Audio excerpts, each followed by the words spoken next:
The Straight to English channel here. Welcome.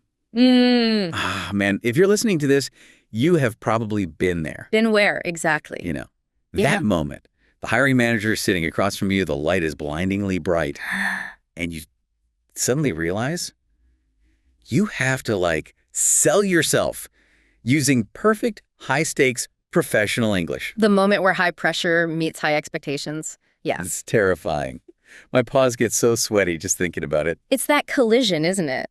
The need to be professional, polite, use perfectly structured grammar, and somehow remember all your accomplishments at once. Yes. And you can't let it slip that you mostly just need the job because, you're broke. That is the essential challenge. And it's exactly why we're doing a deep dive into this case study of Daniel. Right, Daniel. He was applying for a marketing assistant position. Super competitive. Extremely. And he faced those dreaded questions that trip up 90% of candidates. The ones that sound so simple but are actually secret Right. traps. Precisely. And what we found, looking at how Daniel handled it, is that a successful interview isn't about luck. It's not even always about being the most qualified. Right. No, it's about having a clear, almost secret strategic structure. A playbook hidden behind every single answer. A playbook. I love that. So our mission today is to break down that conversation Daniel had with the interviewer, Miss Carter. We're dissecting the sophisticated strategy he used so you can see how he made himself sound not just fluent, but completely indispensable. We're giving you Daniel's playbook. Let's set the scene. Okay. So Daniel walks in, bright, modern office. Miss Carter's there. She speaks clearly, but you can tell she's the boss, She has that air of professional command. Totally. But Daniel is calm, he's collected, and he starts off strong with good manners. What did he say? Good morning, Miss Carter. It's a pleasure to meet you. Super formal, sets the right tone immediately. And that formality is strategic. It signals respect. So Miss Carter gets right to it with the classic opener. Tell me a little about yourself. Ugh. The worst question. This is where I'd start talking about my cat, Whiskers, and how I love to chase squirrels. And Miss Carter would tragically conclude that you lack professional focus. Right. So what did Daniel do? What was the first page in his playbook? He knew this question demands pure professionalism. It's not about hobbies. It's the 20-second version of your professional resume. Okay, so what did he say? He used a very specific piece of grammar to show stability. The present perfect continuous. Oh, that sounds fancy. It is. He said, I have been working as a junior marketer for the past 2 years. I have been working. Okay. How is that different from just saying, I worked as a junior marketer? Critical distinction. I worked implies a finished, disconnected event. Maybe you left that job ages ago. Oh, right. But I have been working draws an unbroken line from the past straight to this present moment. It tells her, I'm current, my skills are sharp right now. It shows stability. That makes so much sense. And then he immediately followed it with another key phrase. What was it? I specialize in. He said he specialized in social media management and content creation. So you go from the stable experience right into your specific value I specialize in. That's so strong. It is. It's targeted. So he nailed that. Then came question 2. Why do you want to work for our company? And I'm guessing the answer isn't because I need money.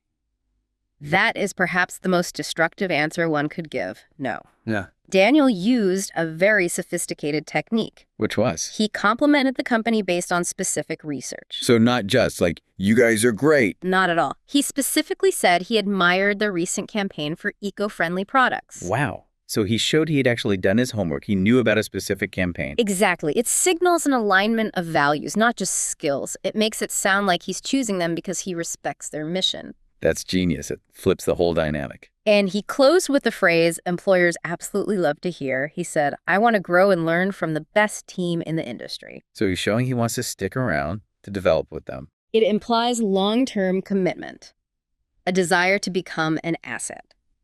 And speaking of professional language, later on he used the term expand. Oh, yeah. When talking about new markets, what does that mean to expand? Well, it's a much more professional term than just saying the company is getting bigger. Right. Getting bigger sounds Accidental. to expand carries a weight of strategy, of thoughtful planning. It shows you understand the business language. I get it.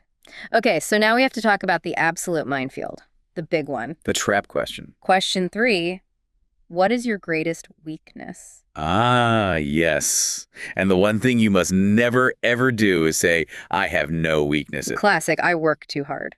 Please, no. Everyone sees right through that. It just signals a total lack of self-awareness. So Daniel must have been sweating. He can't lie, but he can't, say he's always late. What was the secret structure here? This is the single most critical technique for any interview. It's called the sandwich technique. A sandwich. I love sandwiches. Tell me the layers. Okay, layer 1, the top piece of bread. Admit a real but manageable weakness. Daniel admitted to perfectionism. Wait, hold on. Isn't that just another version of I work too hard? It's such a cliche. It can be, which is why layer 2 is so important. You must immediately explain the specific negative context. So how did he do that? He explained that his perfectionism sometimes leads to spending too much time on small details. Wow, I see. And that, he said, can slow down the workflow on larger projects. Now, it's not a cliche, it's a real, specific workflow problem. It's a real bottleneck. Okay, so what's the bottom piece of bread, the third layer? The solution, this is the crucial part. You must show how you are actively fixing it right now. So what was Daniel's solution? He said, however, I am learning to prioritize tasks, and I have started using time management tools to ensure I deliver results faster. That solution layer is everything. Yeah. It takes the negative and makes it a positive story about self-improvement. He's learning to prioritize tasks. What does that actually mean? To prioritize tasks means to decide what's most important to do first. It shows he's adopting a strategic approach to his own work, not just, hoping he gets better. He's using tools. He has a system for improvement. Exactly. It shows accountability. And speaking of helpful systems, if you're finding the strategic breakdown useful and you want more of these deep dives, you should probably subscribe to the Straight to English channel. Definitely. Okay, so let's get to the professional finish. What was next? Question 4. Where do you see yourself in 5 years? Another tricky one. You don't want to sound too ambitious or not ambitious enough. Daniel handled it perfectly. He showed high aspiration, but, and this is key, he tied it directly back to the company. How so? He named a specific role he wanted, senior manager, leading his own team, and then he connected it back to helping the company expand into new markets.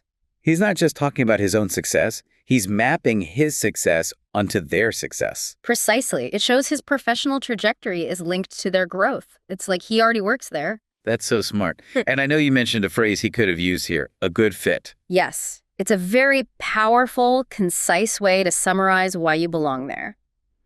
I believe I am a good fit for this role and this company. It's simple, but effective. Okay, so the interview is wrapping up. The final question, which is still a test. Do you have any questions for me? And what's the biggest mistake you can make here? Saying no. Right. It makes you look uninterested. Completely. It signals a lack of critical thinking. Daniel, of course, did great. He asked an insightful question about the role itself. What was it? Could you tell me what a typical day looks like in this role? Oh, that's a good one. It's practical. It shows you're actually picturing yourself doing the job. It does. You should always have a couple of questions ready. Another good one is, what are the next steps in the hiring process? I like that. It's confident. It assumes there are next steps for you. It reinforces the idea that you expect to move forward. And we can't forget about the nonverbal stuff, right? Like Daniel's delivery. Absolutely. The analysis showed he maintained an open posture. Meaning he wasn't like crossing his arms and looking all closed off. Exactly. And his tone of voice matched the content. He sounded excited when he talked about the company's future. That consistency between your words and your body language is huge for conveying reliability. Okay, let's recap this whole playbook. 1, use the present perfect continuous, I have been working, to show stability. Yes. 2, compliment the company with specific research to show you're aligned with their values. Crucial. And 3, master the weakness sandwich.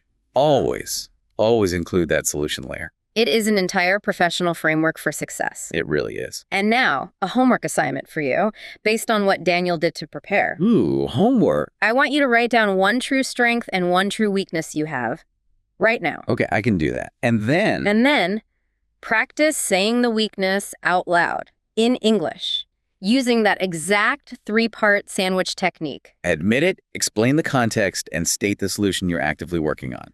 That is the task. It's how you turn theory into practice.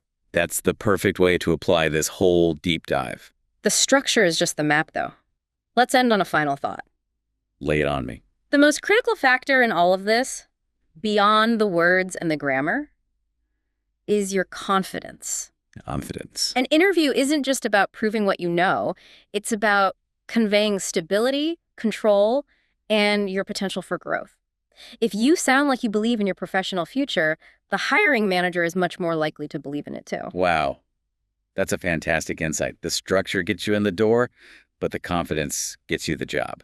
That is the winning formula. Thank you for this. This has been amazing. It's been a pleasure. Thank you for joining us for this deep dive. And if you want more expert breakdowns and strategic analyses just like this one, you absolutely have to subscribe to Straight to English right now. Don't miss what's next. Goodbye for now. We'll see you next time.